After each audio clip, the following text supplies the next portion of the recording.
चुका है। अभी तक जो जिस वक़्त मैं ये वीडियो बना रहा हूँ तो 10 दफ़ा ज़लज़ला महसूस किया गया है कराची में। ये क्या मामला है?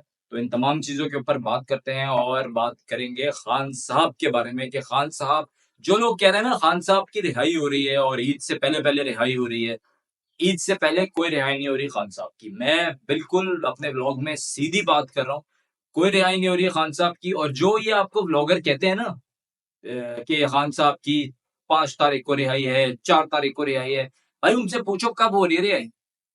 कितने अरसे से सुनते आ रहे हैं।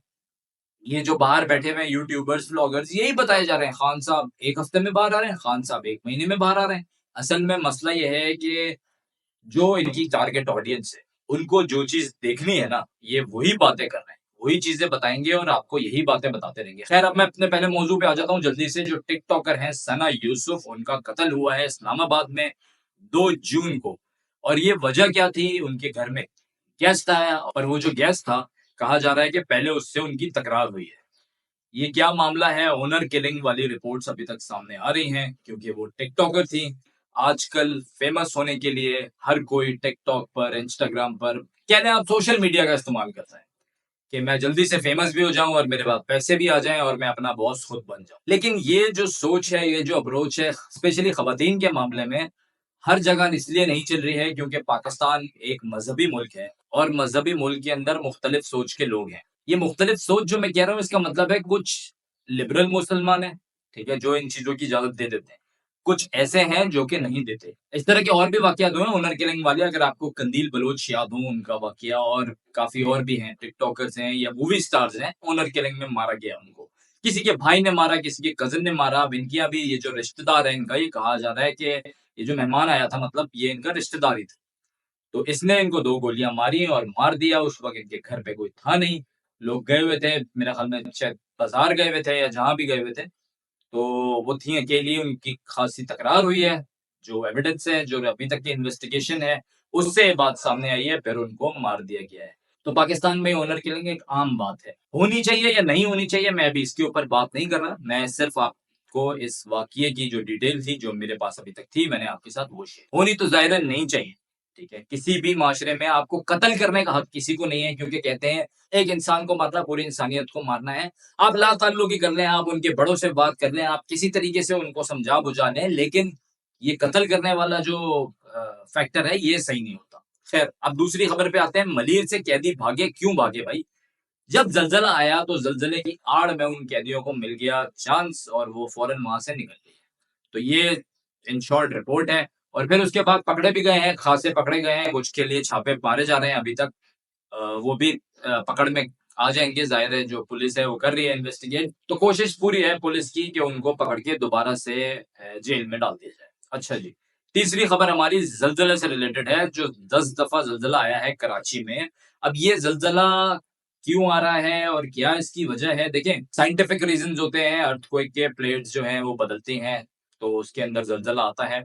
और जैसा कि बताया भी गया है कराची के बारे में बार-बार कि कराची अर्थक्वेक की पट्टी पर है और पिछले दिनों एक क्लाइमेट चेंज की कॉन्फ्रेंस भी हो रही थी, तो उसके अंदर भी पाकिस्तान को खबरदार किया गया था।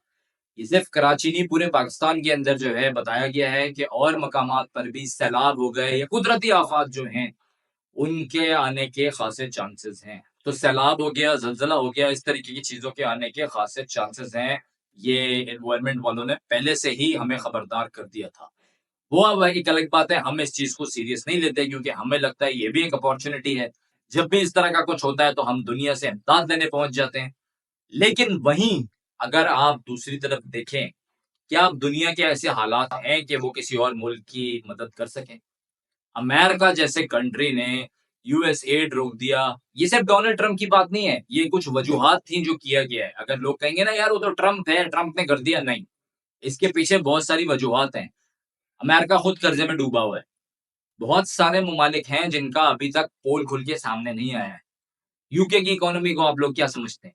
कमेंट करके मुझे बताएँ ज़रा आप कौन से मुल्क की इकोनॉमी को सबसे स्ट्रॉन्ग समझते हैं? चाइना तो है, ठीक है? चाइना के अलावा भी बात करें, तो हाँ, अमेरिका जो है वो ज़ाहिर है उस जब बंद किया तो सामने आया लो हम पाकिस्तान हो गया और ममालिक हो गए, बड़ी उनकी चीखें निकली कि भाई हमें तो एक एड मिल रही थी। तो अब अगर आप ये समझेंगे कि अगर जो ज़लज़ला हो गया या सैलाब हो गया, इनके आने पे सिर्फ़ पैसा मिलेगा, तो अब ऐसा नहीं है। अगर आगे चल के अपनी मदद आप करनी पड़ गई, तो क्या आपके पास कोई डिज़ास्टर मैनेजमेंट का कोई सेल है, कोई फंड रखा हुआ है आपने, क्या किया है? तो पाकिस्तान में तो वैसे ही बताया जा रहा है कि हमारे तरक्कियाती मंसूबे जो हैं वो बंद किए जा रहे हैं, तो इसके लिए तो फिर क्या ही रखा होगा। तो बस दुआ गो रहें कि अल्लाह पाक जो है वो कुदरती आफ़ात से पाकिस्तान को महफ़ूज़ रखे। अब खान साहब की बात करते हैं। देखिए खान साहब का जेल में रहना सूट करता है पीटीआई को, पीटीआई की क़यादत को। खान साहब अगर बाहर आए तो भाई उखाड़-पिछाड़ होनी है। खान साहब ने सबसे पहले क्या करना है, जो उनके बैठे हुए हैं ना सीटों पे इस वक़्त, सबसे पहले तो उनकी हो जानी है स्कूटनी, उनको बुलाना है, इधर आ जाओ बेटा, बस जल्दी बताओ क्या किया? और जो मैं कहता था देखिए, अभी तक ना खान साहब के मैसेजेस लोग पास करते हैं बाहर आके। खान साहब से डायरेक्ट तो किसी की बात है नहीं। किसी को नहीं पता खान साहब ने कुछ बोला, नहीं बोला, कैसे बात की, क्या की, किस तरह से इन्होंने इंटरप्रेट किया, आप कोई नहीं समझ सकता। तो ये बातें कहना कि अभी एस्टेब्लिशमेंट के साथ डील हो रही है, तो अभी तक उस डील में कोई दम नहीं है। अगर हो भी टॉक्स देखिए टेबल वो बातचीत जो है वो मरहला हर वक़्त चलता रहता है। ज़रूरी नहीं है कि अगर आज बातचीत हुई तो कल ही खान साहब बाहर आ जाएँगे। वो बातचीत होगी, फिर हल्की और बढ़ेगी, साल लग जाए, 2 साल लग जाए, 5 साल लग जाए, नेवर नो, ठीक है? लेकिन अभी खान साहब बाहर नहीं आ रहे हैं, क्योंकि इस निज़ाम की जीत खान साहब के अंदर रहने पर है। खान साहब और वो यूट्यूबर्स, वो बेचारे जो हमारे सहाफ़ी हैं, जो बेचारे बाहर रहते हैं, अभी पाकिस्तान से चले गए हैं। मैं बेचारा इसलिए कहूँगा क्योंकि यही मंजन है उनके पास बेचने के लिए। तो उन लोगों की जो वीडियोज़ हैं, उसका पूरा मतलब पूरी डिपेंड ही इस पे कर रही होती है कि खान छूटेगा, खान नहीं छूटेगा। खान बाहर आएगा, खान 5 को आएगा, खान 6 को आएगा, खान 7 को आएगा। अवाम खुश हो जाती है, व्यूज़ उनको ज़रा ज़्यादा मिल जाते हैं, लोग देखते हैं वीडियो और सिंपल सी बात है, वो इसीलिए इसी टॉपिक को कवर करते हैं। अब मैं अगर बात करूँ, मैंने स्ट्रेट बोला भाई खान साहब नहीं बाहर आ रहे, लोग कहेंगे वो तुम्हें कैसे पता? तो यार जो चीज़ें अभी नज़र आ रही हैं ना, ठीक है? जो खबरें आ रही हैं, ये जो चीज़ें नज़र आ रही हैं, आप फैक्ट चेक कर लो ना, ठीक है? आप भी थोड़ा दिमाग खोल के बैठोगे, आपको भी अंदाज़ा हो जाएगा कि क्या ज़रूरत पड़ी है इस वक़्त खान साहब से डील बनाने की। जो टाइम था उस वक़्त खान साहब अकड़े हुए थे, अभी ज़रूरत ही नहीं है खान साहब की, ना खान साहब की डील बनाने की ज़रूरत है। खामोशी से खान साहब है, बस वो वैसे ही साइड पे रहेंगे, जिस तरीके से हैं। हाँ, बातचीत का अमल चल रहा है, वो डील आगे बन जाए, क्यों बने, किसी वजह से बने, आगे जाके क्या मामलात हो जाएँ, तो यू नेवर नो, ठीक है? क्योंकि आपको पता है कि यहाँ और भी वज़ीर-ए-आज़म हैं जिनको घर भेजा गया, फिर उनको वापस बुला लिया गया। तो ये तो एक रूटीन की बात है। जैसे मैंने अभी कहा ना कि यहाँ पे ओनर किलिंग भी रूटीन की बात है, तो ये भी एक रूटीन ही की बात है। इसको कोई इतना सीरियस लेने की ज़रूरत नहीं है। लेकिन जो खान साहब के फॉलोअर्स, सपोर्टर्स खान साहब को पसंद करने वाले हैं, उनके लिए मेरी ये खबर है कि अभी फ़िलहाल कोई वो बाहर नहीं आ रहे, तो आप लोग आराम से रहें। और ये जो आपके ये वाले जो यूट्यूबर्स हैं ना, ज़रा इनसे सवाल तो किया करें कि भाई किधर हैं? जो आपने बोला 5 को आ रहे हैं, 6 को आ रहे हैं, 6 भी गुज़र गई, 5 गुज़र गई, 4 गुज़र गए, 8, 7 क्या तारीख, हर तारीख बताओ, ठीक है? ईद वाले दिन छूटेंगे, जेल का अमला बैठा हुआ होगा और अदालत भी लगी हुई होगी, छोड़ो भाई जल्दी। तो यार ऐसी बातें ना करो, जिससे आप लोगों को बेकार में लोगों में बेचैनी पैदा करो या फ़ज़ूल मिस इन्फॉर्मेशन देने वाली, मेरा ख़्याल में मिस इन्फॉर्मेशन नहीं देनी चाहिए। ख़ैर, अपनी-अपनी दाल-रोटी चलानी है सबने, तो क्या करें, थंबनेल पे कुछ तो लिख के लगाना है ना, खान साहब की रिहाई 6 तारीख को टक, टक, टक लिखा है, माल आ गया। खैर, ये कुछ खबरें थी। अरशद नदीम साहब ने जो गोल्ड मेडल लिया, वो भी एक बड़ी ज़बरदस्त खबर है, ठीक है? कि बड़ा खुश किया उन्होंने। लेकिन इस बार उनको वो पज़ीराई नहीं मिली, जो कि पिछली बार मिली थी, क्योंकि इस बार हमारे पास पज़ीराई के लिए और भी बहुत सारे हमने काम किए हुए हैं। तो इस वक़्त अरशद नदीम साहब को इसे बेचने की ज़रूरत नहीं थी, तो इसलिए अरशद नदीम साहब को ज़रा साइड पे ही रखा हुआ है। साइड पे रखने से मेरी मुराद है, ज़ाहिर है उनको सराह रहे हैं, पंजाब हुकूमत भी, बाकी लोग भी उनको सराहेंगे। लेकिन वो जो पिछले वाला जो एक वो था ना कि हर चैनल पे अरशद नदीम, ठीक है? वो चीज़ जो है वो अभी इस बार में इतनी ज़्यादा देखने को नहीं।